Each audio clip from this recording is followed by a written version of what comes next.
everybody. This is Dr. Lori Shemek. And I'm Omar Cumberbatch. You're listening to This Podcast Burns Fat.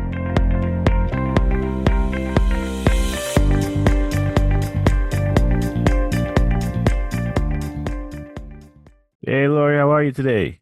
Hi, Omar. I'm doing wonderful. Thank you. Yeah, just getting excited for the summer and the rest of the summer, I should say.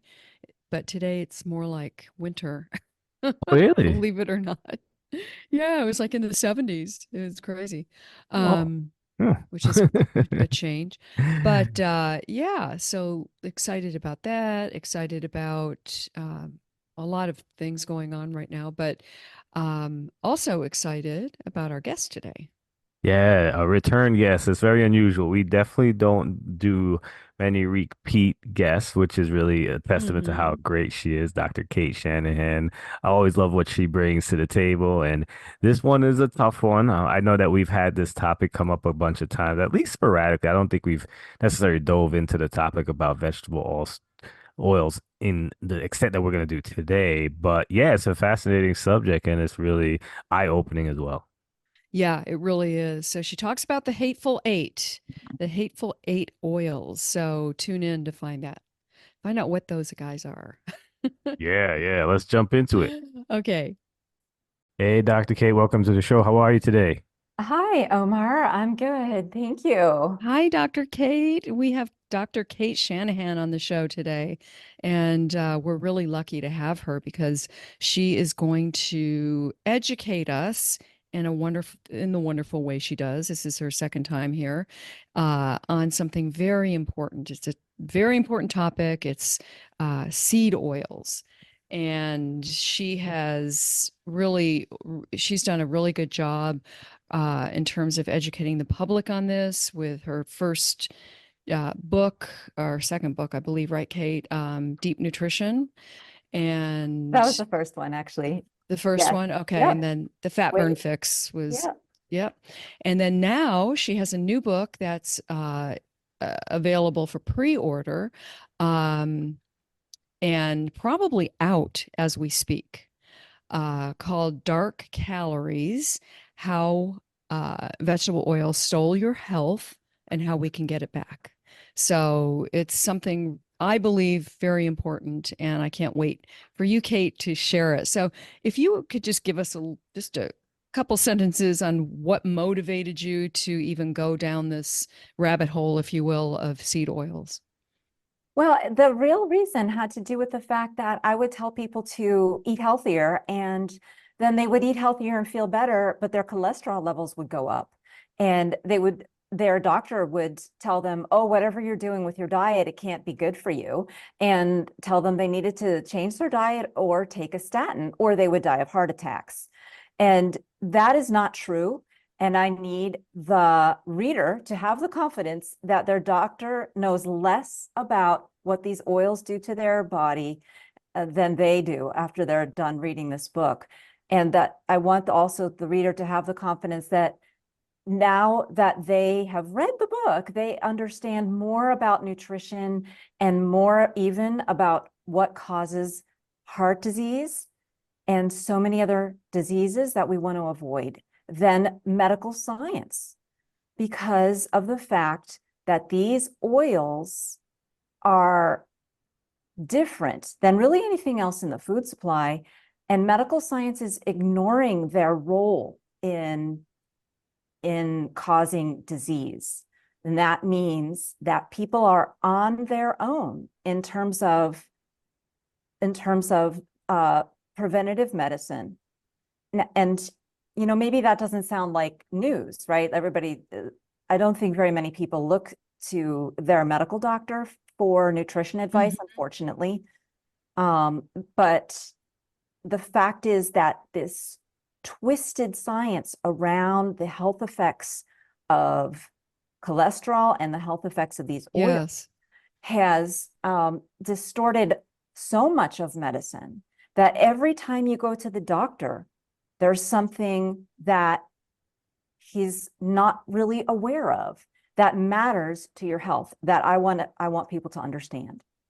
I think that's fantastic. And you know, it's interesting. You say essentially what you're saying is you have got to be your own advocate now, because if you've seen the recent guidelines on what to eat by the government or other types of organizations, it's terrible for you. It's inflammatory. It's going to cause heart disease and much more. Yes, so there's a connection there between vegetable oil industry and these crazy guidelines that just on their face are laughable, where they're having a Mm-hmm. steak be graded more poorly than like a Oreos. box of cereal. Yeah.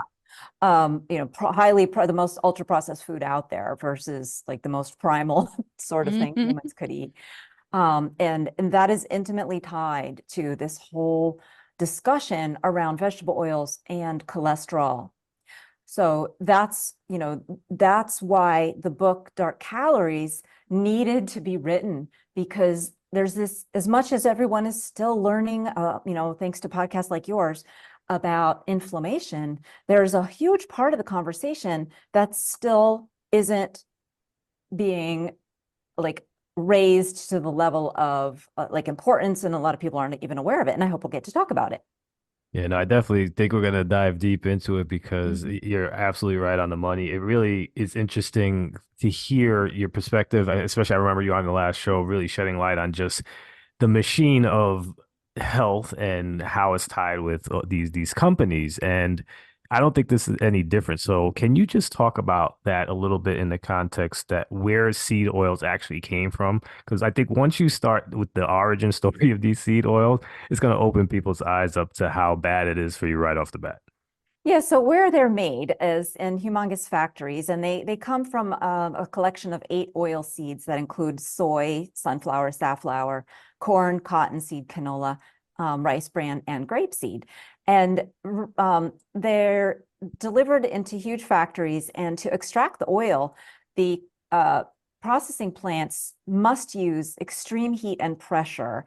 And unfortunately, that is the last thing that the chemistry of these fatty acids that they're extracting can really handle.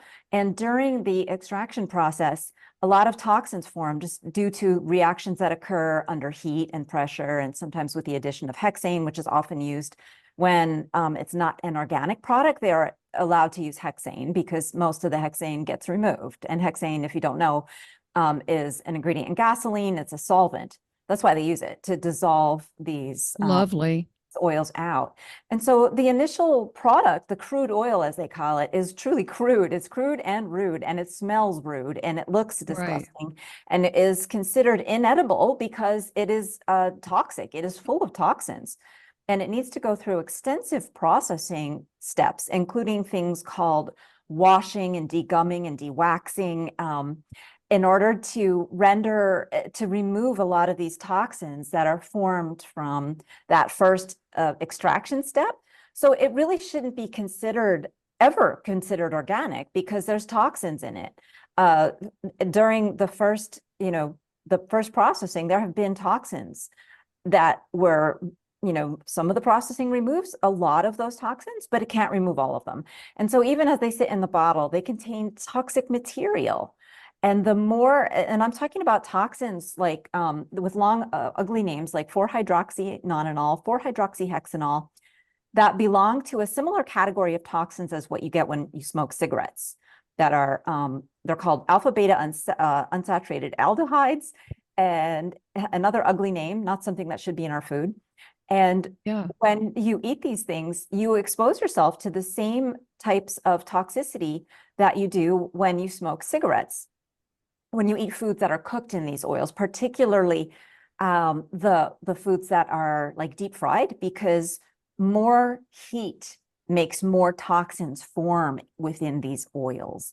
So the more often a food is heated, or the more often the oil is heated, the worse the foods will be in terms of their toxin content. That's just really horrible. It's because I think of so many people who think they're using a healthy oil. You know, canola has such a health halo on it when it's one of the worst offenders out there. And when I think about them using this, thinking that they're going to be healthy, when in fact it's doing just the opposite. And so, you know, it's just this is something really important that you're sharing.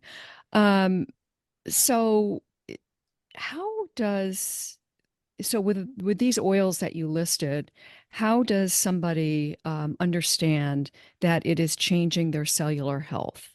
And I know that's a a lot of words and a big topic, but if you could just like sum it up for somebody who really wants to know, you know, how is this affecting my cellular health? What is happening? And are even other oils that are considered healthy for us, are we at risk with those as well? So I call them the hateful eight, the oils that we need to avoid. And those are the eight that I listed earlier. And those are really the only ones that I recommend people categorically avoid. They are industrially processed, as we just talked about, and no other food needs such industrial processing and refining. So that's why they're unique, and that's why they're the first and foremost things that I tell people to avoid. So I don't tell people to avoid like olive oil or avocado oil or coconut oil, because those things do not deteriorate. Their chemistry is different. It comes down to the chemistry. And so what are these oils? What do they do to our cells?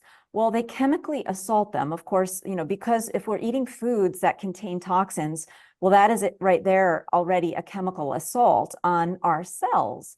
And our cells are made out of, very fragile fats themselves. Our cells are wrapped in a membrane that is a fluid membrane that is the kind of like the brain of the cell almost. It allows the nutrients to come in, and it has to allow the waste products to pass out. It's a highly beautifully orchestrated complex thing, our cell membranes.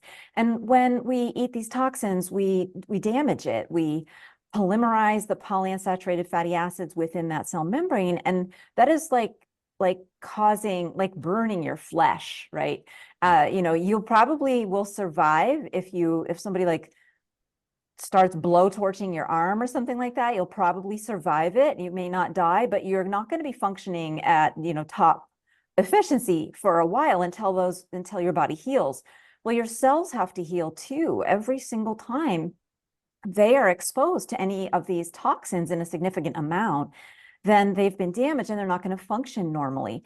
And you can't keep doing that again and again and again and live with normal health. So this is the cellular root cause of all diseases all diseases that are like the common ones, right? This mechanism doesn't directly explain genetic disease, for example, but pretty much everything else. This is how we get dementia. This is how we get diabetes. This is even going to affect our appetites and make us gain weight.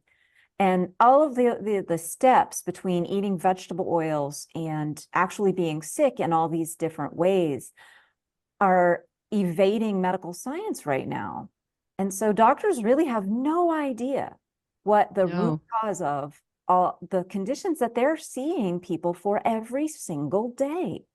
So, And Dr. Cate, I always follow the money, right? And I'm just listening to the process of how you say these things are produced. It sounds expensive. Is it actually cheaper to do and use these oils? I'm kind of blown away by that. Yeah, so that's a great question, because you might wonder, how could that be less expensive than something like, say, like olive oil, right? Yeah. Well, it has to do with how much we produce, and it also has to do with subsidies. So Mm. the planet cannot produce that much olive oil, because olive trees will only grow in a Mediterranean climate, which represents like 3% of the entire planet's surface area. 3%. Whereas the soy and the sunflower, those can grow in so many and climates. corn. They can grow just about anywhere in the United States.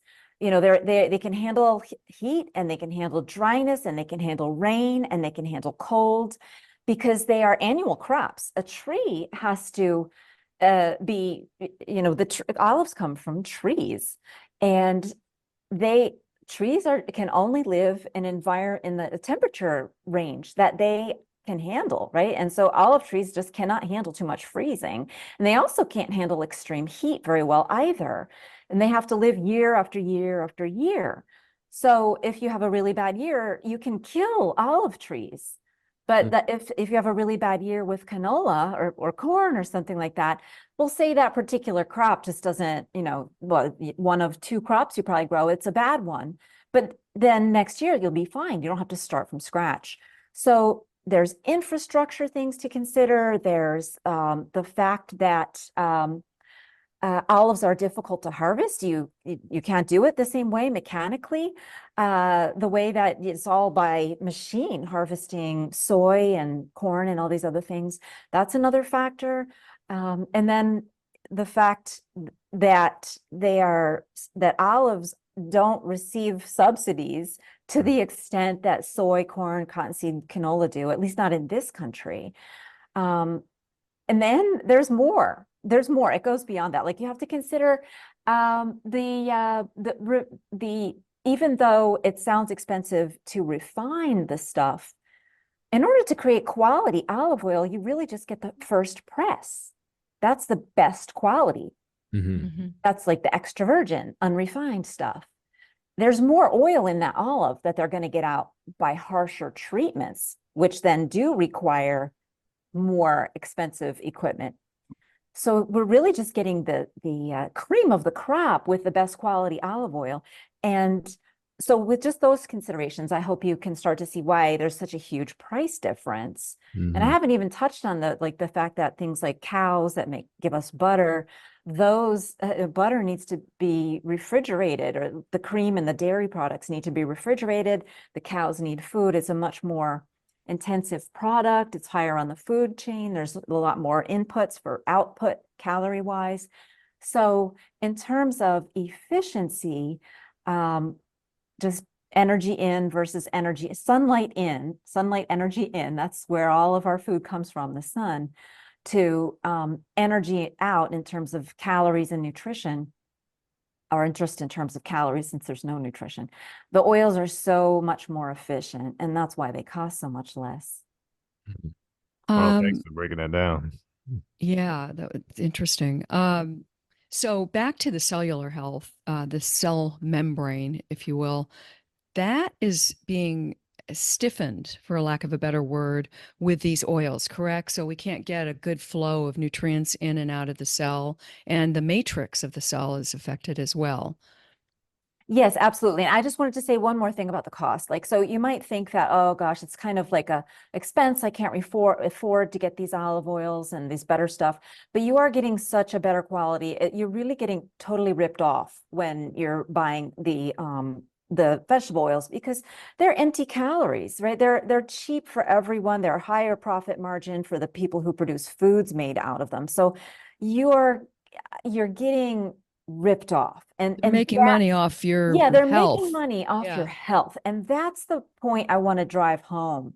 That's the point of all of this, is that let's stop sacrificing, offering up our bodies to these huge industries who are just taking advantage of our like desire for a quick meal, right? Like that's what they're doing. They're taking advantage of our need to just be fed in a hurry, and our lack of awareness that you can make quick, easy meals at home if you just use the right ingredients. And that's something I also help people out with in the book, and we'll probably touch on that later. But getting back to the membrane. So you said and its role in inflammation, which is a key component of poor health if it's chronic. Yeah. So how do these oils in our diet translate to inflammatory diseases? And the answer is in every possible way. These oils in our diet are promoting inflammatory skin conditions like psoriasis and eczema, and even just really bad sunburns and acne. They're promoting inflammatory brain conditions like migraines and serious mental disorders like bipolar disorder and schizophrenia. And the list goes on, right? The arteriosclerosis, heart attacks, Those are inflammatory conditions. And these oils promote them because they promote a chemical state of imbalance called oxidative stress. And that starts in the membrane very often because the cell membrane, like I said, this very high tech kind of the brain of the cell, it is fluid. It has to allow things to come in and go out, and it needs to have a lot of polyunsaturated fatty acids to be fluid. But those polyunsaturated fatty acids are themselves easily damaged by toxins from vegetable oil, and they're also easily damaged from oxygen. And so they need to be protected with a lot of antioxidants. And so when you have these oils in your diet, the cell membrane gets damaged in ways that it really only could get damaged if these oils were not in our food supply, like during an infection or trauma, or so it's a response to damage. Inflammation is a response to damage. And the cell doesn't know that the damage is coming from toxins in the food supply. And the cell doesn't know that by initiating an inflammatory response, it's going to promote more oxidation that's going to be very difficult to control. The cell's just trying to fix its damaged cell membrane. And yet, in that process of trying to initiate an inflammatory response to respond to this little bit of damage, it creates a huge mess of damage. So asthma, which is very, very common, so hopefully people can relate to this a little bit. Asthma is an inflammatory response that people get in their lungs because of seed oils. And the connection is, asthma is a inflammatory disease that's often triggered by minor little stressors like the pollen or dander or a virus. And these minor little stressors trigger an inflammatory response appropriately in the lungs. And that will make you cough. It'll make you produce a lot of mucus. You're trying to deal with it, something that is the lungs are trying to get rid of, whatever this irritant is. But when you have all these oils in your diet, you cannot control that inflammatory reaction and it gets out of control. And so then you really do need drugs. And a lot of the drugs calm the inflammatory response.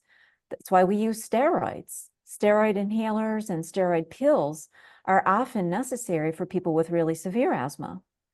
And even just mild asthma is treated with beta blockers, which have a slight anti-inflammatory effect, and they control some of the extra mucus production.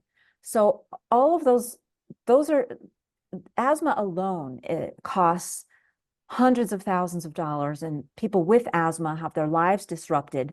And this comes from vegetable oils.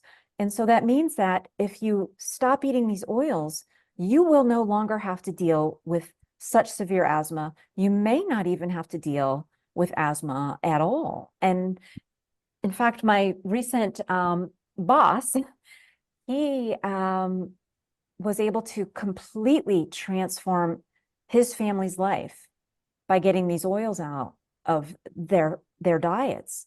His 2-year-old daughter used to have such severe asthma. It was like life-threatening. They literally didn't know if she was going to make it to the emergency room to treat her attacks because nothing they would do would work. She would be struggling to get air.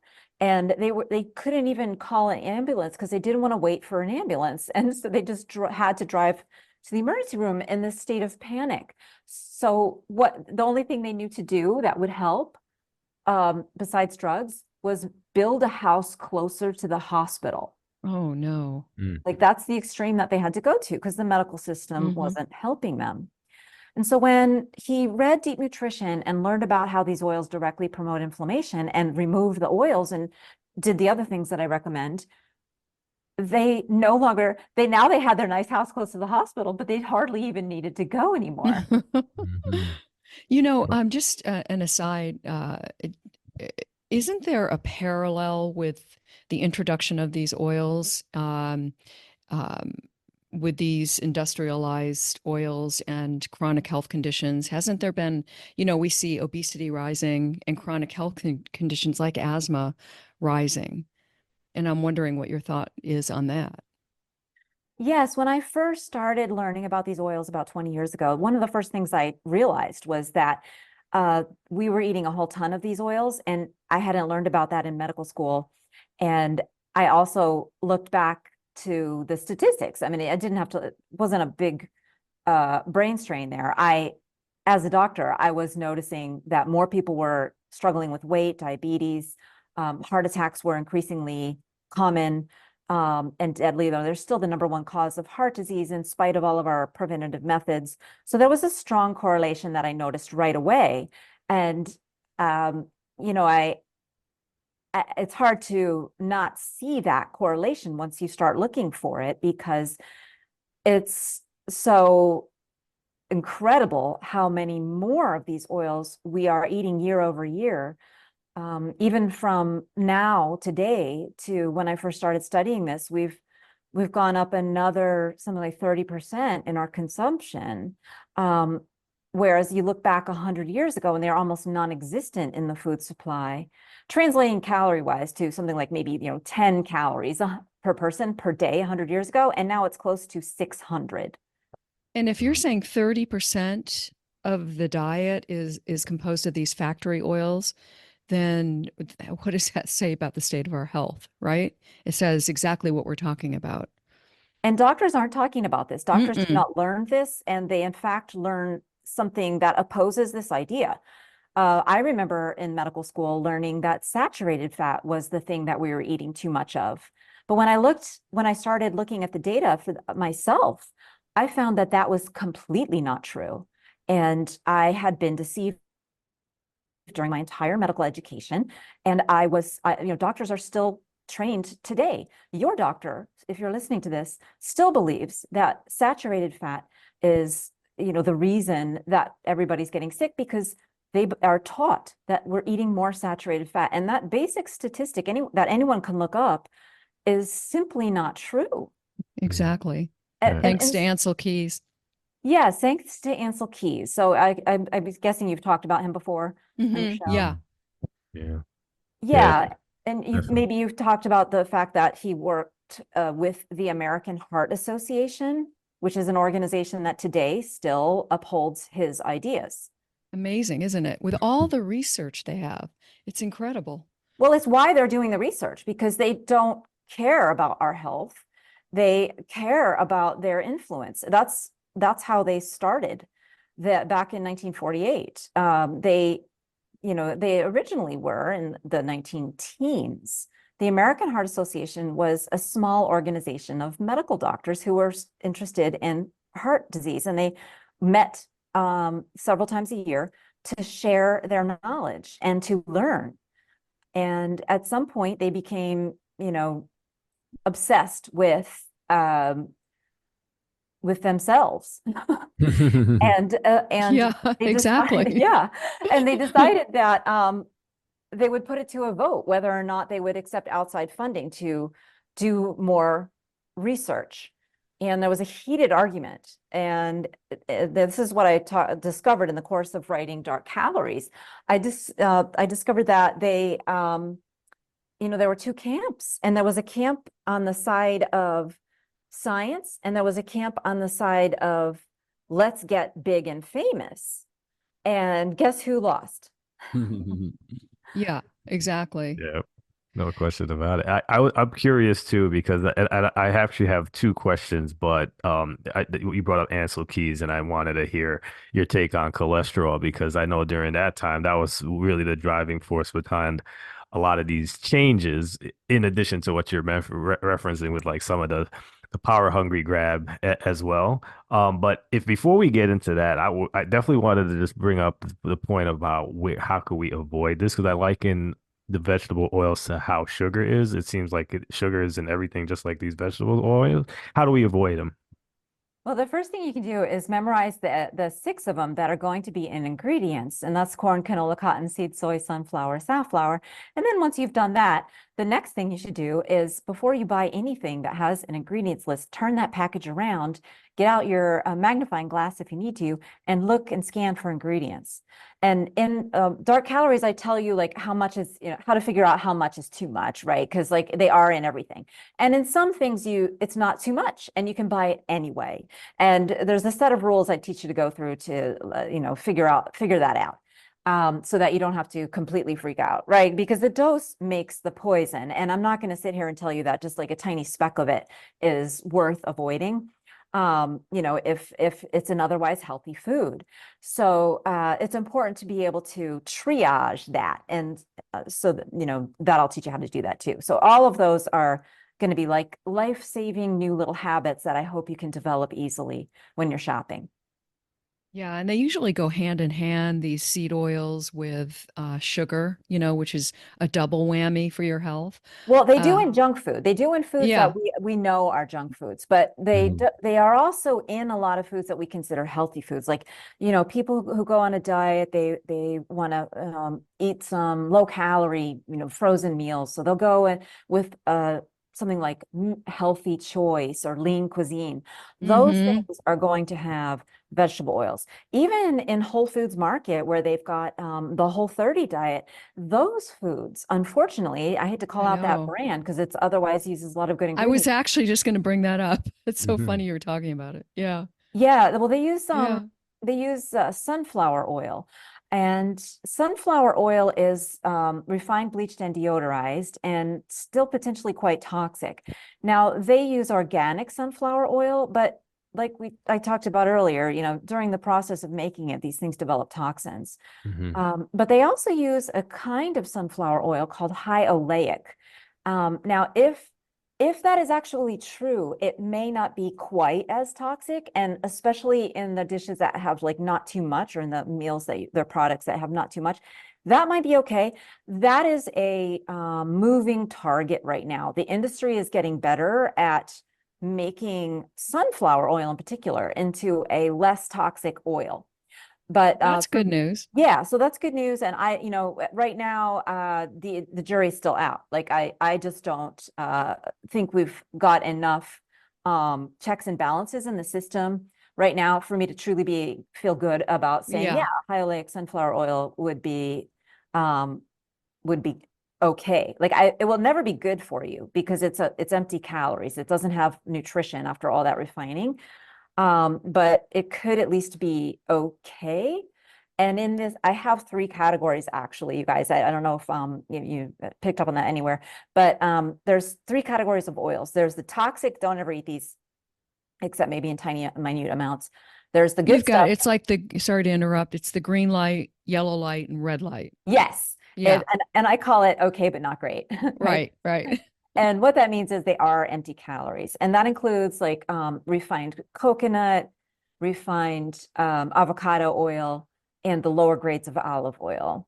Um, and refined palm oil. They have been stripped of all of their nutrition, or the vast majority of their nutrition, and they've been overly processed. They could have small amounts of toxins in there, but they certainly don't have nutrition. And so they are high caloric, and they're empty calories. So they're not like a bonus in your life. And also just remind people that vegetable oils have no vegetables in them.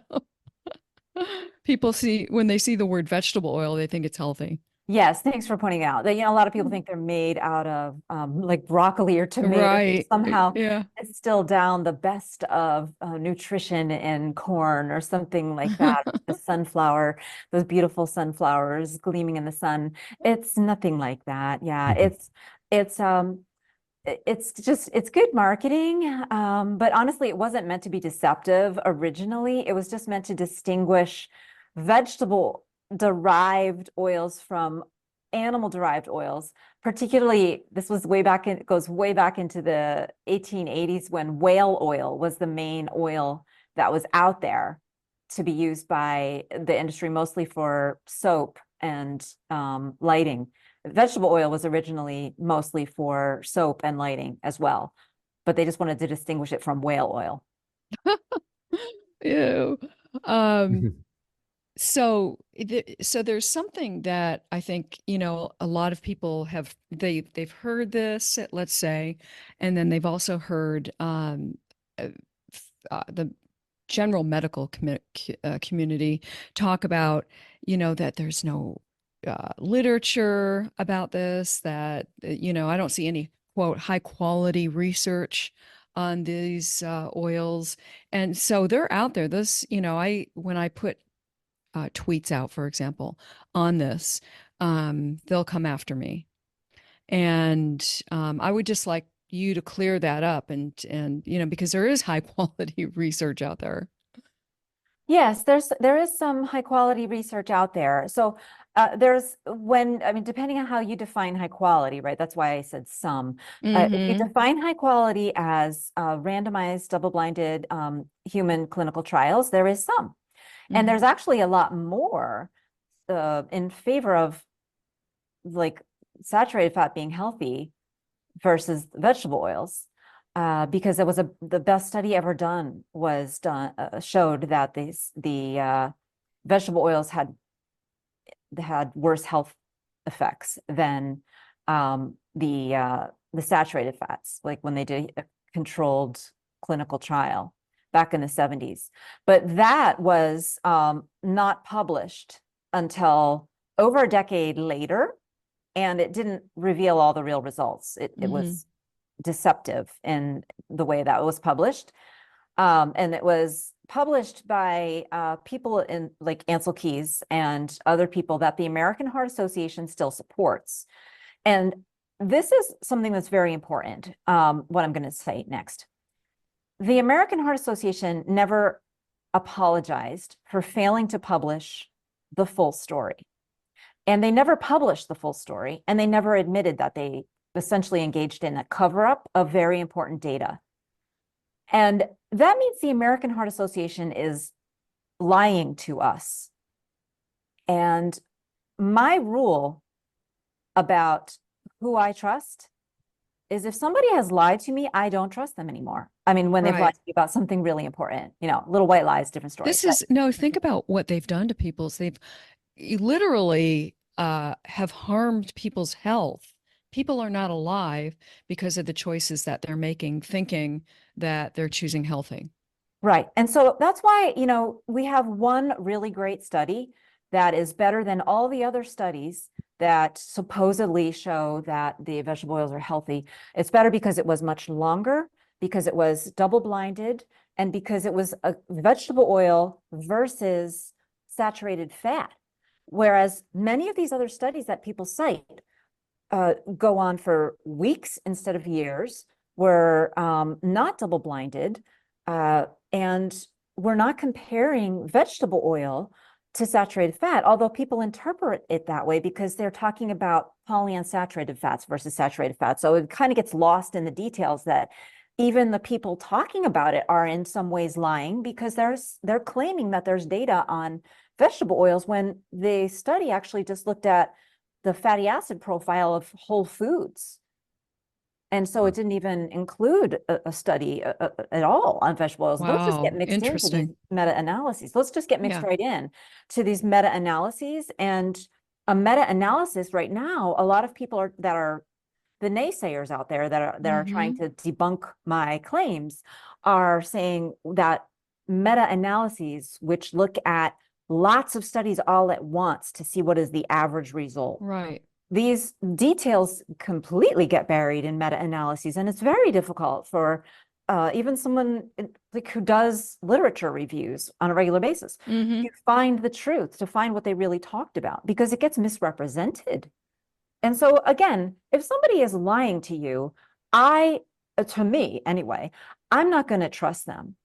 And I think that's kind of the bottom line here. If they've ever lied to us about our health, and they're the ones that are still saying these oils are healthy, while they're raking in the money. Yes. Yeah. But even just forgetting about the money, just the fact that they lied to us once, they didn't correct it, and they're still saying these oils are healthy. They're still lying to us. So why are we listening to them? Well, then the answer is money, because they have so much money, they can confuse the issue. And they're doing that. And these people who are debunking me are contributing to the success of big pharma and big food, kind of the big evil empires. Hmm. So maybe I'll spin back to the cholesterol point too. How much does that have a role in how people are so brainwashed into thinking that the cholesterol issue is and it's associated with saturated fats is driving this narrative? It's the complete reason why doctors are so confused, because not only do we not learn the truth about what we're actually eating, that we're eating more vegetable oil and less animal fat, we also don't learn the truth about what causes heart disease. Hmm. Heart disease is caused by a state of imbalance called oxidative stress that's promoted by these oils. But we wrongly learn that it's caused by cholesterol. And so doctors truly believe that because these oils lower cholesterol, they must be healthy. And doctors truly believe that because foods that raise your cholesterol, like butter and eggs and cheese, because they raise cholesterol, they must be unhealthy because they believe cholesterol causes heart attacks. And that is just wrong. And so that's why in Dark Calories, what I do in that book that I didn't in the other books is I help people fall in love with cholesterol. Hmm. That's Because great. it's a nutrient. We need to seek it Yes, out. it's crucial for our health. And a Yeah. lot of people think it isn't, which is sad. Well, most doctors think it isn't, Right. which is making most doctors dangerous, right? If you're following a Mm-hmm. doctor's advice, it's just a place people don't want to be, right? Most people don't want to be in this place where once they learn these oils aren't healthy, cholesterol is not bad, then they're sitting in the doctor's office with high cholesterol level. And it's a different story, right? It's one thing to listen to me. It's another thing to truly, truly believe and understand how doctors are miseducated. And so that's why the book Dark Calories needed to be written. And that's why everybody with a heart or with a brain or any part of their body that they care about, I want you to please read this book so you can defend yourself against the miseducated medical industry that is perfectly satisfied with business as usual. And so they're not going to go out of their way to make the difficult changes that are necessary. I mean, even the well-meaning doctors, they're going to have to totally turn their practice upside down to do what the Right. right thing. And they're largely being educated by the pharmaceutical companies. They're So 100% being yeah, educated by the yeah. pharmaceutical companies. The other education comes, um, so it's like maybe, okay, maybe not 100%, 0.001%. So much of our education now is funded by drug companies and influenced. Paradigms are created by drug companies. The drug companies now sustain the paradigm that we need to get our blood cholesterol levels down to insanely low numbers, like 55. Mm-hmm. Your LDL cholesterol needs to be 55 now. Just for a perspective on that number, when I first graduated medical school, it was okay to have an LDL cholesterol of 190. Mm-hmm. I remember that. But now, because their cholesterol lowering doesn't work, they keep saying, well, we're not lowering it enough. They're moving the goalposts. Again, it's another lie. Right. Yeah, it's Don't an trust people who lie to infuriating. you. Yeah. Yeah, What? yeah, it's just an infuriating thing. Every time I go to my Mm-hmm. checkup every year, I have to have this argument about them wanting to put me on statins, and my cholesterol isn't even like astronomical by any stretch of the imagination. It's just having to have that constant argument with them. I actually have one coming up in May, and it's gonna be the same nonsense. So I'm just dreading it. Be prepared. Yeah, Yeah. no, I've been doing it for Omar, I years. mean, you hit the nail on the head. That's what I want to help people with because you're already thinking about it, right? Like probably people out there listening to this think about, even people who read my book, other books, they still worry when they're, it's getting close to that next doctor's visit and they're like, I love my butter, but maybe I should hold back on it a little bit because I know I'm going to get my numbers tested. And I don't want you to do that because cholesterol is a nutrient. And the sad fact is you do have to know more than your doctor if you want to be a healthy individual in this country. The average person in this country now, the average millennial, has a shorter life expectancy than their parents by years. And that's because of this cholesterol myth. So we need to, if you want to be healthy, you just really have no choice to get smart. So, we know that these seed oils contribute to obesity, pretty much all chronic disease, and inflammation. Is there a specific dietary strategy or foods that can help counteract these negative effects of these oils? Once you realize, like, they read your book, Dark Calories, they go, I'm sure it's in there. Oh, I need to change my ways here.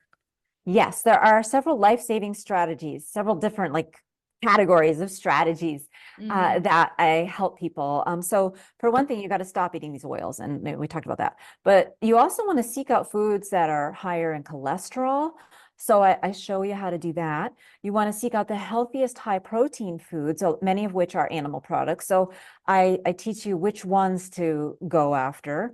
You need lots and lots of antioxidant minerals and vitamins. So I teach you what kinds of foods are richest in those naturally.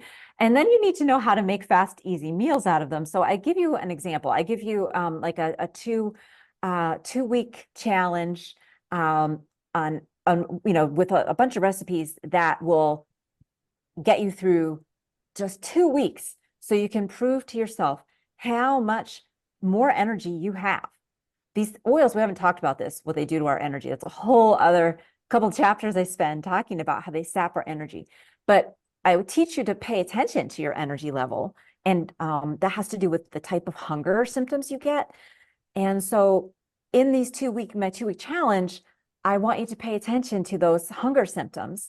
And that will, like most people, by the end of 2 weeks, feel so much more energy and so much fewer of these bad type of hunger symptoms that drive them to eat junk food, that they'll want to continue. They'll want to do a little bit more, even though it does mean more time in the kitchen, a little more time shopping, at least temporarily. Once you get your routine down, of course, I'm optimistic that you won't have to turn your life upside down.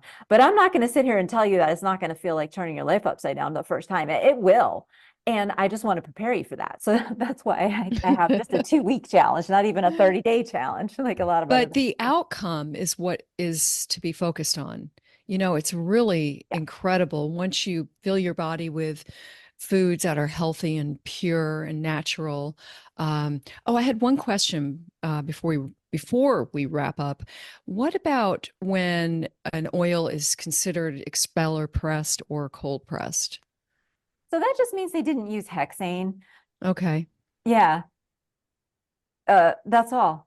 Okay. Can you believe that? Yeah, I was just curious. No. Well, cold pressed Because is doesn't really have a meaning. But expeller pressed does. Yeah. It just means that it doesn't necessarily mean that they didn't use intense pressure. But when it comes to olive oil, only when it comes to olive oil, it does have a meaning. Okay. But interesting. Yeah, because there's standards in the olive oil industry that have been around for hundreds of years, because there've been grades for hundreds of years, and there have been, the cheap oil and the people trying to rip people off for hundreds of years in that industry. So they're better at fighting it because they have more standards there, thankfully. But in the edible oil industry, that's all new, and so there's no good standards there. So yeah, I don't think they should call it organic. They should call it hexane free. That's more honest. That is the truth. So Dr. K, I think to wrap, I had a question that I'm actually getting confused about this concept just in general. So it'd be great if you can help me out and try to figure this out. So the ratio of omega-6 versus omega-3s, does that have anything to do with this, and how does that work out? Okay, yes. So that has almost nothing to do with the problems. And I'm so glad you brought that up, because for some reason, so many people talk about that. Yes. It's really almost irrelevant. It's almost irrelevant. So the ratio has something to do with exactly what diseases we get from these oils under certain circumstances. But if the ratio were equal and we still were eating the same amount of vegetable oil, like the same number of calories from vegetable oil, the only way to equalize the ratio is to eat more of the omega-3s, and those are more toxic when we cook with them because they're less stable. So they would create more toxins and we'd be worse off. Hmm. It has to do with the chemistry, right? And Right, it has to, if you're curious why, like I explain in the book, like they're precursors to precursors, and it's been disproven. So no one should be talking about that. That's another reason why I needed to write this book, because I didn't make that like plain as day as the nose on your face as it needs to be in my other books. Yeah, no, that's why it comes up so often. And Yes. yeah, I mean, because people just like, I could just, whatever the ratio, as long as the ratio is good, I'm good. And that's obviously not the case. Well, it needs to be brought up, and I'm so glad you did, because without that is a straw man. And so that allows the people who are selling these oils to continue to sell these oils because it makes it so easy to debunk everybody. So you have to get the whole story. And this book, Dark Calories, is the first book to give us the whole story. Mm. Oh, yeah, this is a really exciting book to Yeah. really dive into, and I can't wait to get a hands on my copy. I'll definitely be getting it. I know it's pre-order time right now, and maybe like Lori said, by the time this is released, it could be closer to that date, but it's definitely going to be worth the read. So, Dr. Cate, you've been fantastic. I want to Yes. give you an opportunity to share how we can keep up with all the good stuff that you're doing, social media handles, website, etc., and of course, where to get this book. Please visit my website, which is drcate.com, drcate.com. And why? Well, because you can keep up with like other podcasts that I've gone on there, and it tells you how to follow me on social media. And you can also subscribe to my newsletter, which gives you the latest like amazing, disturbing thing I've discovered about the food supply or other like important things to know to stay healthy. Also, you get a bunch of free stuff that really helps people assess their carbohydrate intake and identify some of the other bad things out there in the food supply you want to avoid. That's fantastic. You have really been a ray of light today for a lot of people. So thank you, Cate, Dr. Cate. Thank you, Omar and Lori, for having me on your show. You are so Always a welcome. pleasure. Yes, yes. Keep them books coming. We'll keep having you on. Thanks. Okay. All right, Dr. Cate, thanks again. Thank you.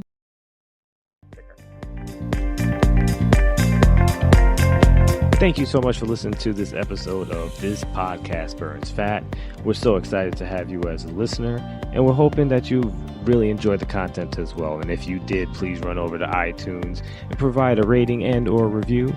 It will go a long way in helping us continuously build our listenership up so that we can provide you with excellent content regarding fat loss, weight management, and just an overall healthy lifestyle. Thanks so much. Have a great night.